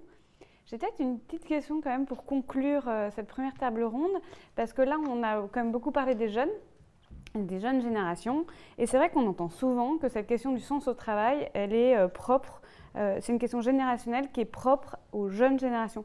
Mais est-ce que c'est vraiment le cas, ou est-ce que tout le monde est un peu impliqué dans cette question de sens au travail? Je vais faire une réponse oui, mais qui dit oui parce que, en fait, je reviens à ma question de la peur. Quand on est en fin d'études, on rentre sur le marché du travail et on se pose la question de quel sera mon premier job. Et à n'importe quelle époque, c'est toujours un peu stressant, qu'on soit dans un sujet de crise sociale et climatique ou pas. Donc, il y a quand même, oui, parce que je me pose des questions sur mon futur assez naturellement quand je rentre sur le marché du travail. En plus de ça, on n'a pas de vie de famille, donc on a du temps, plus de temps que ceux qui ont une vie de famille, pour lire, pour s'informer. Et puis enfin, je remets le truc, on a peur. Donc oui, il y a quelque chose de générationnel. Ceci dit, cette crise de sens, cette volonté de créer des structures d'accompagnement à la réorientation, notamment des cadres, suite à beaucoup de burn-out, ça a eu lieu déjà il y a 5-10 ans. Et du coup, il y a pas mal aussi de statistiques qui prouvent que c'est intergénérationnel. Et enfin, moi, je trouve ça dangereux de réduire à la jeunesse non seulement l'intérêt et la responsabilité de la transfo, parce qu'en fait, on a beau être pas content, super. Nous, aujourd'hui, on n'a pas les rênes. Et donc, on doit forcément être dans une posture, je trouve, de co-construction avec les personnes qui aujourd'hui ont le pouvoir d'action et de décision. Et du coup, j'aime pas trop le clivage Gen Z, OK boomer. Je trouve que ça n'est pas constructif et que c'est pas stratégique pour activer la transition et la transformation. Puis-je compléter sur ce point? Je suis globalement d'accord avec ce que vient de dire Claire sur, le fait que ce n'est pas l'apanage des jeunes de se poser ce genre de questions. En revanche, on repère quand même qu'ils sont à l'avant-poste. Et il y a eu une sorte de glissement des valeurs au fil des générations. Mais c'était un glissement progressif hein, qui date bien avant la génération Z et qui date pas du tout du Covid. C'est bien avant ça. Donc c'est un glissement petit à petit vers… on s'intéresse de plus en plus aux questions de bien-être, de sens, d'autonomie, et un peu moins aux questions de sécurité de l'emploi, de revenus, de perspectives de carrière. Et ça, c'est assez bien décrit par une théorie d'un politologue américain qui s'appelle la théorie du post-matérialisme et qui explique en gros que petit à petit, les sociétés occidentales sont en train de migrer vers des valeurs post-matérialistes tout simplement parce qu'elles se sont enrichies. Et en fait, quand vous avez l'impression que votre bien-être économique est plus ou moins assuré, vous pouvez vous laisser aller à rêver d'autre chose en fait. Et la grosse différence entre OK Boomer et la Gen Z, c'est qu'ils n'ont pas grandi du tout dans le même environnement en fait. C'est que le Boomer, il a grandi post-Seconde Guerre mondiale et lui, son bien-être économique n'était pas du tout assuré, quoi. Et donc, il va continuer et c'est ça le point fort de cette théorie, c'est de dire en gros, ce que vous avez vécu entre 14 et 25 ans va figer en grande partie, mais bon, ça c'est un peu remis en cause, mais va figer en grande partie vos valeurs et vos aspirations. Et si vous avez vécu dans un environnement où finalement il y avait encore une certaine rareté matérielle, et ben vous allez focaliser sur le matériel tout simplement. Et donc consommer, sécuriser des revenus, épargner, ça ce sera important. Mais si vous êtes le fils d'un boomer et que vous bénéficiez finalement du patrimoine du boomer et que vous avez l'impression que finalement vous n'allez jamais vous retrouver à la rue, le sens au travail et changer le monde, ça devient plus prégnant pour vous. Alors tout ça peut quand même être remis en cause par les événements que vous allez vivre tout au long de votre vie, et notamment les chocs macroéconomiques. C'est Claire qui parlait de la peur. La peur, apparemment, Claire, vous avez fait vous engager autour de la transition, mais la peur peut avoir exactement l'effet inverse en fait. On a remarqué que les générations qui commencent sur le marché de l'emploi au moment d'une récession, et on est plus ou moins en récession, juste pour l'anecdote, ont tendance à avoir beaucoup plus peur tout au long de leur vie et donc à focaliser plus sur cette notion de sécurité de l'emploi, carrière et revenus. Et donc tout n'est pas gravé dans le marbre. Ce changement, il y a un changement en tendance, très clairement, mais il peut y avoir des à-coups en fonction des événements économiques que vous allez vivre, notamment que vous allez vivre dans votre jeunesse. Et ça peut expliquer aussi pourquoi il n'y a pas la théorie du post-matérialisme, elle peut bien expliquer pourquoi il n'y a pas une sorte de totale homogénéité au sein de la classe d'âge la plus jeune. Tout simplement parce qu'ils n'ont pas vécu le même environnement exactement. Et, tout dépend de leur environnement familial. Et les personnes qui peuvent le plus s'impliquer sont les personnes qui ont vraisemblablement grandi dans un milieu un peu plus favorisé. Les personnes qui viennent d'un milieu plus défavorisé ont d'abord comme objectif de s'ancrer dans le monde professionnel et d'amorcer leur carrière. Donc, il ne faut pas croire que tous les jeunes issus de tous les milieux vont placer la transition écologique au premier plan de leurs aspirations. Eh bien, merci beaucoup à tous les deux. Nous allons maintenant approfondir le lien entre RH et transition écologique en rentrant sur des solutions un peu plus concrètes avec nos nouveaux intervenants. Donc, Alexandre Stour, vous êtes DG du Lab RH, Antoine Poincaré, VP Climate School d'AXA Climate et David Mérigon, Senior Director chez Page Group. Bienvenue à tous les trois. Merci. Vous avez tous les trois participé à la rédaction d'un livre blanc qui s'appelle « Transition écologique au cœur des enjeux RH ». C'est vraiment notre sujet aujourd'hui. Est-ce que vous pouvez nous parler de cette publication, de sa genèse et de ses objectifs ? C'est moi, alors c'est moi. Alors nous, donc au sein d'AXA Climate, je dirige une petite business unit qui s'appelle la Climate School. L'idée, c'est qu'on essaye d'expliquer dans les grandes boîtes comment la transition écologique va venir avoir un impact sur les métiers. Donc comment un RH s'adapte différemment de quelqu'un au marketing, à la direction juridique ou au service des achats. Et du coup, on a bossé beaucoup sur le service RH pour essayer de cartographier un peu ces enjeux. Puis une fois qu'on avait pour en faire des modules de formation en ligne, c'est ça notre métier. Une fois qu'on avait fait ça, on s'est dit que ça serait sympa de diffuser un peu le message et de le faire de manière un peu multimédia et pas que pour nos clients. Et c'est là que du coup, on a rencontré Alexandre et puis Michael Page. Et tout ça a donné lieu à la rédaction de cette version papier dont on est très content aussi. Et en effet, donc, le Lab RH est une association qui promeut l'innovation RH en France. La fonction RH subit de fortes transformations. En particulier, le sujet de la transition écologique est un sujet dont doit s'emparer la fonction RH. Et donc, quand on a rencontré Antoine avec la branche, la Climate School d'AXA, on s'est dit qu'il y avait un vrai sujet à porter auprès des RH. Et nous, c'est ce qu'on a fait.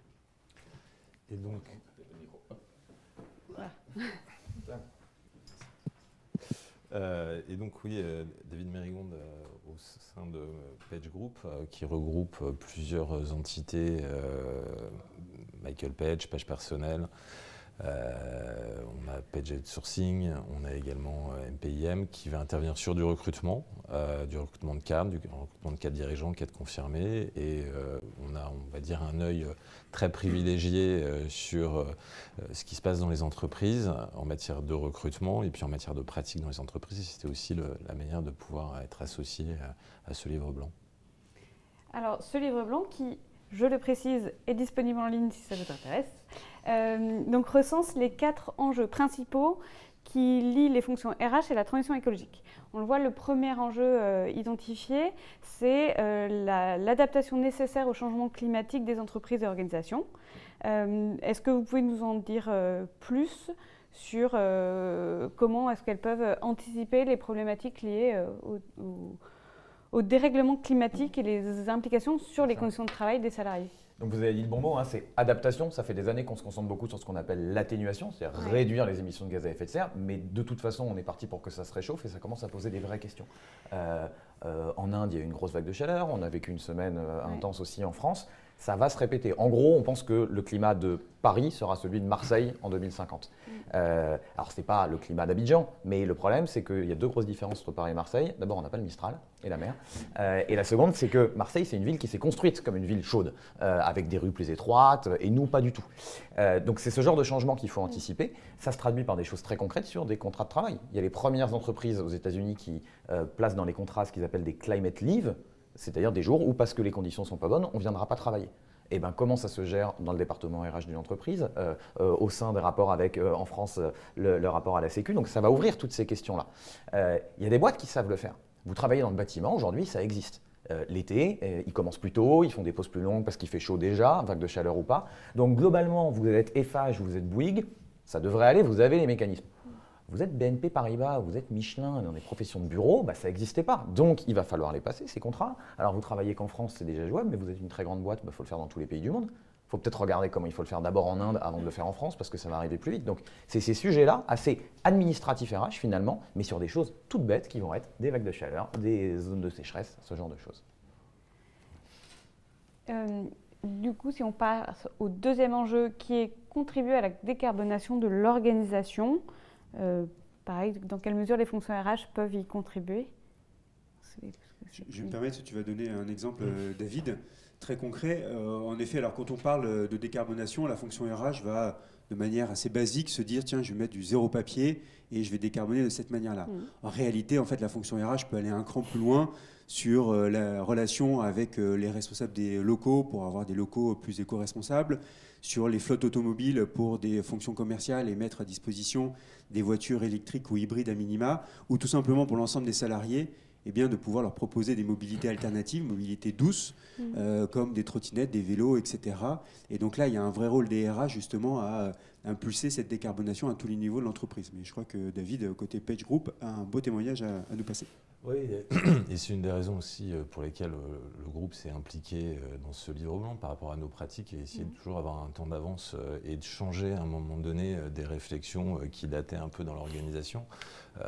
Culture avec beaucoup de consultants, avec une culture commerciale, beaucoup de déplacements. Donc la question du véhicule de fonction, c'était un vrai sujet chez nous, qui est en train aujourd'hui d'évoluer puisqu'on est en train de transformer le parc en hybride, donc ce qui permet clairement d'être sur de la décarbonation. Ensuite, l'avion aussi, puisqu'on a des sites éclatés. Puis le groupe, c'est 30 pays dans le monde, mais si on parle juste de la France, on a une dizaine de sites en France. Train obligatoire, sauf dérogation très très exceptionnelle. Donc ça aussi, c'est un changement de culture. Et ce changement de culture, il est passé aussi par la mise en place de comités en interne, un comité Big Green, où on fait participer les salariés, où c'est eux aussi qui font remonter leurs souhaits liés à la question des jeunes générations. On est un groupe où on a plutôt des collaborateurs qui sont jeunes, et ça fera aussi une transition sans doute tout à l'heure avec d'autres sujets. Et après, ça passe aussi par des toutes petites choses qui sont un kit de bienvenue avec des gobelets biodégradables. Ça passe par les cafétérias où on est aussi sur de l'alimentation, enfin Nutri-Score plutôt positif, donc la transition écologique, et c'est aussi une logique de RSE et de changement de pratique, et ça se fait aussi parce que tout le monde est impliqué et on change les mentalités. Oui, peut-être un tout petit mot sur ce qu'a dit Alexandre. Il faut bien avoir en tête qu'une boîte, quand ça fait son empreinte carbone, il y a les émissions qu'on appelle directes, c'est plein de choses qu'on vient d'écrire là, et puis les émissions indirectes. Oui. Dans les émissions indirectes, il y a comment les gens viennent au travail. Oui. Donc ça, il faut se préparer à ça, c'est de la responsabilité de la boîte que de faciliter la décarbonation. Et donc moi-même, en tant que collaborateur d'une boîte, on m'interroge.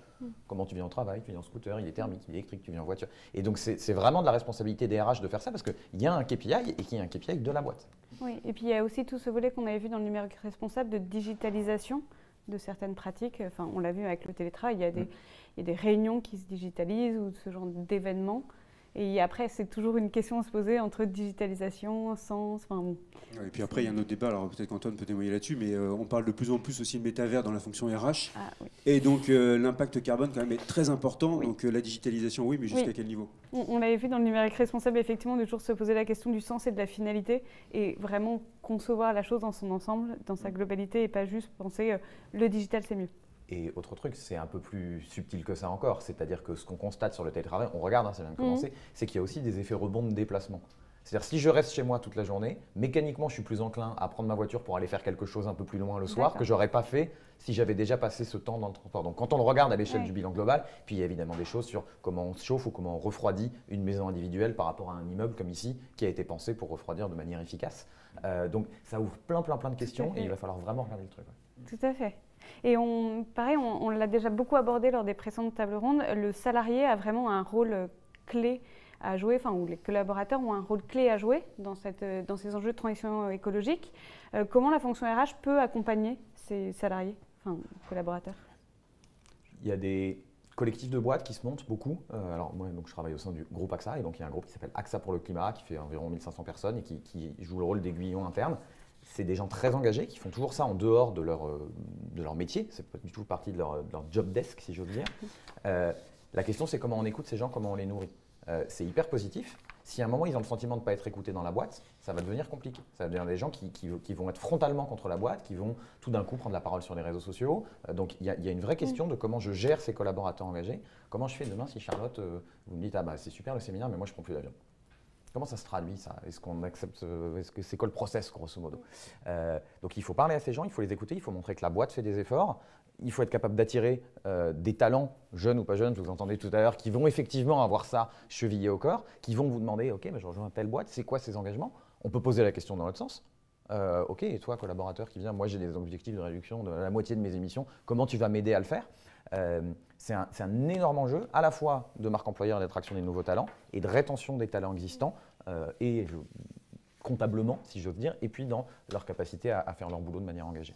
Et c'est là où les RH ont un vrai rôle à jouer en termes d'engagement des collaborateurs à tous les niveaux, et justement sur le sujet de la transition écologique, comment réussir à engager les collaborateurs. Alors après, il existe des moyens assez simples à mettre en place. Un petit outil de calcul d'empreinte carbone à titre individuel pour tous les salariés, c'est sympa, c'est ludique. Et en effet, chacun peut voir quelle est son empreinte carbone. C'est déjà une première étape justement d'engagement des salariés, les embarquer dans cette transition écologique et de se dire ce n'est pas que la responsabilité du top management ou des RH à pouvoir opérer cette transition écologique, c'est de la responsabilité de tous.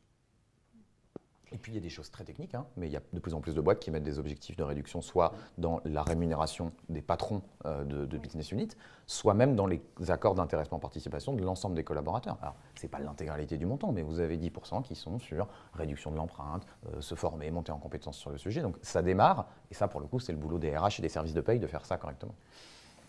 C'est vrai. Et je le rappelais en introduction, ce chiffre de 85%, on estime que 85% des métiers de demain n'existent pas encore aujourd'hui. Il y a 85%, il y a 50%, ça dépend des études en fait. C'est vrai. Là, c'était France Stratégie.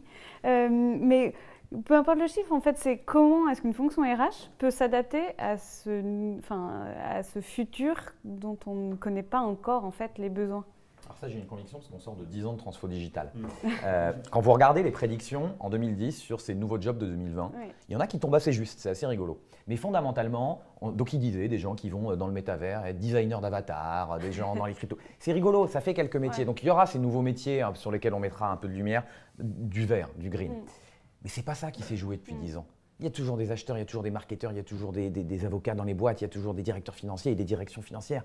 Qu'est-ce qui s'est passé? C'est leur métier qui s'est digitalisé. Donc le point, ce n'est pas ces quelques nouveaux métiers qui n'existaient pas. C'est de la même manière que le digital est venu rentrer dans tous les métiers en 10 ans, la transition durable et le vert va rentrer dans tous ces métiers. Donc moi, la question que je me poserais en tant que DRH, c'est plutôt est-ce que ma direction financière, mes comptables, mes acheteurs, mes publicitaires vont être capables d'intégrer cette dimension-là dans leur métier parce qu'ils sont dans la boîte, ils vont encore l'être et je vais continuer à en recruter. Donc moi, à mon avis, ça se joue plus là-dessus que dans regarder ces nouveaux métiers et jouer à se faire peur en disant « Oh là là, il y en a 85% qui n'existent pas ». C'est-à-dire qu'on va rajouter des compétences, c'est une manière d'appréhender les sujets. Un exemple concret, dans le cas d'une organisation publique, il y a quelques années, qui a commencé à mettre en place un budget vert. Le directeur financier, il est toujours directeur financier, sauf qu'il intègre à un moment donné l'empreinte carbone de toutes les politiques publiques, à un moment donné, pour rendre une copie qui est conforme à un moment donné à des engagements et des engagements qui peuvent être politiques. Donc en fait, on va rajouter une logique de compétence, une logique d'appréhension et finalement de conduire une forme de changement pour l'appréhender à tous les étages de la fusée. Et les RH sont forcément impliqués et moteurs sur ces questions-là parce que c'est à un moment donné à eux aussi de distiller une appréhension totalement différente de celle qu'on connaît aujourd'hui parce que l'entreprise et l'organisation devient à un moment donné un des vecteurs, voire le vecteur aujourd'hui pour conduire ces changements. Et les RH forcément. Et je rejoins donc Antoine et David. C'est clair que dans l'entreprise, les métiers ne vont pas fondamentalement changer. Je répète ce qu'a dit Antoine, mais c'est évident que cette transformation digitale qu'on vit depuis une petite quinzaine d'années, ça n'a pas bouleversé nos vies. En revanche, très clairement, on a développé de nouvelles compétences. Les RH ont développé de nouvelles compétences, si je m'adresse à la fonction RH. On est dans une phase de digitalisation. Donc de la même façon, la transition écologique va amener à devoir développer des nouvelles compétences dans des métiers existants. Pareil, on parlait tout à l'heure très rapidement du métavers, ça va être exactement la même chose en fait. On ne va pas révolutionner, on va juste faire bouger les lignes en termes de compétences. Et là, donc, les RH ont clairement un rôle à jouer sur ce qu'on appelle le workforce planning, c'est de quelles compétences je vais avoir besoin dans les prochaines années en rapport avec cette transition écologique, comment je vais positionner parfois des postes assez cruciaux. On parlait de postes d'acheteurs pour être plus éco-responsable dans les achats, sur les postes de DAF pour gérer le bilan carbone, etc. Donc je vais identifier finalement mes besoins de compétences, je vais travailler là-dessus et après je vais devoir, moi RH, mettre en place des formations adéquates pour ramener les collaborateurs. Et puis après, là on parle de collaborateurs et collaboratrices déjà dans l'entreprise, et après il y a aussi le recrutement, c'est comment attirer des nouveaux talents, comment je suis cohérent avec le message que je passe moi en tant qu'entreprise sur le marché, comment je vais identifier des talents qui sont en raccord avec mon ADN et mon histoire par rapport à cette transition écologique. Et c'est pas que du buzzword avec on est super green et c'est cool. Il faut aller un cran plus loin, c'est détecter, et donc même dans les questions que les recruteurs vont devoir poser dans les entretiens, c'est comment capter la fibre un peu éco-responsable d'un candidat s'il dit qu'il est vraiment à fond dans la transition écologique. Il faut que ça soit raccord. Donc là, il va y avoir clairement un rôle et donc une montée en compétences aussi des RH sur ce sujet. Et pour rebondir sur ce qu'évoque Alexandre, c'est les questions que les RH doivent poser, mais les questions auxquelles ils doivent s'attendre à répondre. C'est-à-dire qu'aujourd'hui, nous on le voit, on a des clients et des candidats. Aujourd'hui, on ne sait plus si on a des clients et des candidats. En fait, on a des clients. Et à un moment donné, les clients de l'entreprise sont les candidats.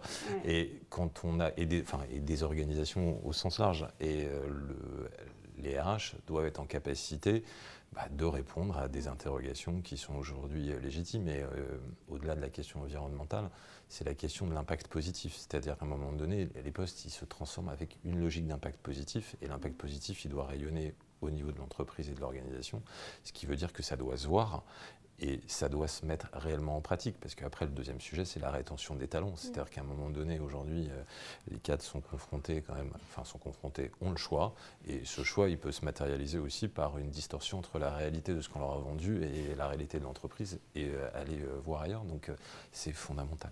Oui, c'est vrai qu'on l'a vu en introduction, le rapport de force, si on peut dire, sur le marché du travail, c'est quand même bien inversé. Oui. Et bien pour conclure, je crois que le PageGroup et le LabRH vont produire un rapport de prospective sur le sujet qui va sortir fin 2022. Donc est-ce qu'en avant-première, vous pouvez nous dévoiler quelques... Alors il n'y a pas grand-chose à dévoiler, mais en effet, alors, il y a aussi AXA Climate qui fait partie de ce rapport de prospective. Ouais. Donc je rappelle, historiquement, donc c'est vrai que c'est la branche, la Climate School d'AXA qui a travaillé sur ce sujet de la transition écologique et de l'impact des ressources humaines. Nous, en tant qu'association, la BRH, eh bien, on s'est dit que c'était aussi un sujet dont les RH devaient s'emparer. PageGroup est partenaire du LabRH, donc on a impliqué, parce que ça s'intéresse beaucoup aussi à ce sujet de transition écologique, donc on a fait un livre blanc à 3 voix sur la base des études faites par Antoine et les équipes d'Antoine sur la Climate School. Et l'objectif, c'est d'aller un cran plus loin. C'est de se dire, OK, maintenant, au niveau international, quelle est la revue de littérature scientifique? Est-ce qu'il y a des choses qui sont dites d'un point de vue scientifique sur ce sujet de la transition écologique? Parce que c'est un sujet quand même assez nouveau, malgré tout, même si on entend parler depuis longtemps, mais sur la partie RH. Et donc là, on va aller un cran plus loin avec la production d'un rapport de prospective. Pour l'instant, pas de news particulière. En revanche, oui, ça sera disponible. On espère le sortir. On s'est mis cette target fin d'année 2022. Allez, on zone éventuellement janvier 2023, mais ça sera fin d'année 2022 en objectif. Eh bien, on va suivre ça avec grand intérêt, du coup. Merci beaucoup à tous. Je crois qu'on a le temps pour un petit temps justement, de questions-réponses. Alors, question des premiers intervenants. Qu'est-ce que vous répondez aux organisations ou ressources humaines qui estiment que ce n'est pas leur rôle de se positionner sur les questions de la transition écologique? Qu'elles ne seront pas là très longtemps pour continuer à le dire. Je pense que c'est littéralement aussi idiot que de dire, alors je vous parle pas du boulanger du coin de la rue, je vous parle d'une organisation, que de dire, il y a 10 ans, je ne comprends pas ce que le digital pourrait avoir à faire avec mon business, trouvez-moi des boîtes d'une certaine taille que le digital n'est pas venu toucher d'une manière ou d'une autre. Rien, honnêtement rien. En fait, oui, faut dire des choses. Ils sont obligés, les RH sont obligés d'aller sur cette transition écologique et ils vont faire partie de cette transition écologique pour les raisons qu'on a évoquées. La décarbonation, la montée en compétences, le sourcing de nouveaux candidats, etc. Et j'ai une question aussi sur... parce qu'on l'a vu, c'est pas qu'une question de génération, cet engagement, cette recherche de sens. Et donc, est-ce qu'il faut parler différemment à un jeune qui veut s'engager et à un collaborateur déjà existant, plus mature pour vous, est-ce qu'il y a une distinction ou est-ce que non Enfin, il n'y a pas forcément de distinction, mais il y a un parcours qui est différent. C'est-à-dire que moi, j'adresse un marché qui est un peu spécifique aussi au niveau du cabinet, qui est le secteur public et non-profit. Et on voit des collaborateurs qui ont une vie professionnelle derrière eux, qui vont aller chercher du sens à un moment donné et qui ont envie de travailler un peu différemment pour des structures qui ont du sens. Enfin, c'est le sens du service public, c'est les valeurs associatives qui ne sont pas à faire des sacrifices en fait, sur un certain nombre d'éléments. Et souvent, c'est des éléments financiers pour se projeter dans une autre aventure. Après, sur les plus jeunes générations, on a peut-être une prise de conscience primaire un peu plus rapide sur ces sujets-là, parce qu'à un moment donné, les boîtes sont challengées, c'est cette logique, c'est des logiques de réputation, c'est ce qu'elles renvoient à un moment donné, et il y a une diffusion d'informations qui se fait de manière un peu différente. J'allais dire, il faut poser la question à Claire des Pépites Vertes qui va vouloir, et elle lève la main en plus. Je ne sais pas si ça marche comme ça, mais... Juste une remarque aussi, moi il y a le côté éducation, j'ai 43 ans, quand j'étais à l'école primaire, on n'apprenait pas ces gestes liés à l'écologie, rien du tout. Aujourd'hui, les jeunes générations sont dès la maternelle sensibilisées à ça. Donc je pense quand même qu'il y a un langage, à mon avis, différent. C'est-à-dire qu'il va falloir amener des personnes qui n'ont pas été habituées à ça, à s'y habituer, avec un vocabulaire utilisé, alors qu'une jeune génération est peut-être c'est plus inné pour elle. Comme avec le digital, ce que justement Claire vous disiez sur la montée en compétences, quoi. Tout à fait. Ça marche là? Ça fonctionne? Oui. Non. Ok. Pour nous, oui, pardon. Le mieux n'entend pas. Oui. Moi, j'entends. Pardon. Pour compléter, j'ai juste constaté une chose depuis quelques années auprès des jeunes actifs, c'est que sur la manière d'adresser et de discuter, de créer l'espace de discussion, il y a quand même une compétence qui est mentionnée certainement dans vos recommandations côté LabRH ou AXA Climate School, c'est la compétence de vision complexe et systémique qui, je trouve, est pas du tout développée quand on est un jeune talent. C'est normal, on arrive sur le marché du travail et on ne bénéficie pas de l'expérience pour comprendre la complexité des enjeux de transfo. Et du coup, ça crée énormément de frustration parce qu'on ne parle pas le même langage. Comme je le disais, il y a une peur, il y a une volonté d'urgence, il y a un sentiment d'urgence d'une part, et de l'autre, il y a des institutions qui sont assez lentes à transformer. Et je pense que c'est plus difficile à communiquer auprès de jeunes talents qui rentrent sur le marché du travail plutôt qu'auprès de collaborateurs expérimentés qui ont, au bout de 10, 15, 20 ans, compris la complexité. Et cette compétence complexe et systémique, elle est indispensable à faire développer dès les formations supérieures pour, je pense, gagner du temps et éviter les mauvaises discussions entre juniors et seniors. Je ne sais pas si vous avez remarqué ce sujet côté LabRH. Parce que, non, elle demandait si dans le LabRH, vous avez une dissociation justement entre justement les salariés plus matures et les jeunes générations qui ont des attentes différentes en fait, de la part de l'entreprise, le fait que ça avance rapidement. Ce que disait Claire aussi. C'est surtout le sujet complexité systémique. Oui, pardon. Mais parce qu'il y avait deux choses sur... en fait, moi je trouve des jeunes qui arrivent et veulent que ça change tout de suite. Et le côté appréhender l'entreprise comme avec une vision systémique et donc la complexité de l'entreprise et qu'en fait on ne peut pas tout changer tout de suite. Faut appréhender la complexité du sujet. Alors que pour un cadre qui a 10-15 ans d'expérience, en fait, il comprend déjà plus ces notions. Oui, alors déjà, en effet, même si j'aime pas le choc générationnel, et Antoine complétera avec quelques chiffres, mais c'est clair que la jeune génération est beaucoup plus enclin à se travailler sur les sujets de transition écologique et donc ne va pas forcément être embauchée à poste égal dans les entreprises qui n'opèrent pas cette transition écologique. Donc on voit déjà une différence entre la jeune génération et les autres générations. Ça, c'est une chose. Après, il y a le côté un peu fougueux peut-être de cette jeune génération qui dit moi j'ai envie de l'instantané. C'est-à-dire on a tout immédiatement maintenant et donc moi je rentre dans une entreprise, en fait je veux changer presque le monde à travers l'entreprise. Alors le truc, je vais faire une réponse qui est une réponse de Suisse, c'est en fait ça dépend de l'entreprise. Il y a des entreprises qui sont hyper agiles. Même si ce sont des grandes entreprises, il y a des entreprises qui traitent d'un sujet et qui veulent aller assez vite dans ce sujet-là. Donc on peut peut-être trouver, même dans le CAC 40, des entreprises qui vont opérer assez rapidement ce sujet de la transition écologique.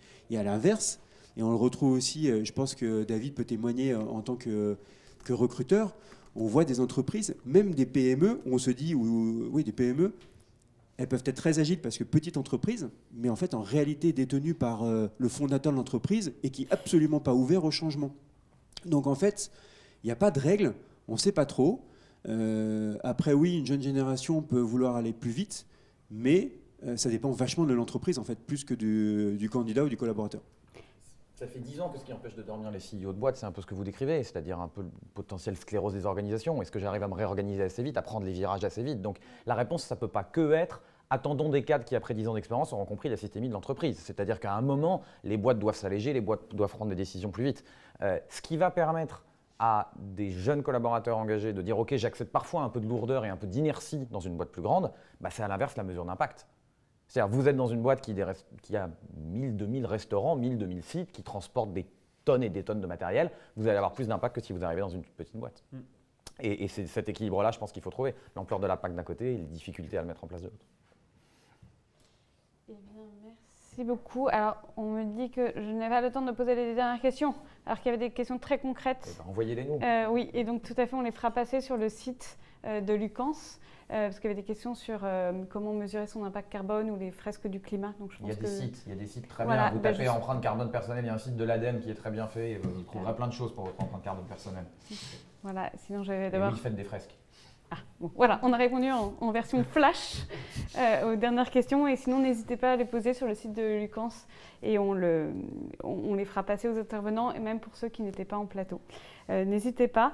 Un grand merci encore une fois, c'était une table ronde très riche. Je pense qu'on a un peu mieux compris les enjeux de la transition RH qu'on doit mener et comme les autres transitions dont on a pu parler dans les semaines précédentes, effectivement c'est quelque chose qui va prendre du temps. En fait, on est sur un temps long, effectivement, sur toutes ces problématiques.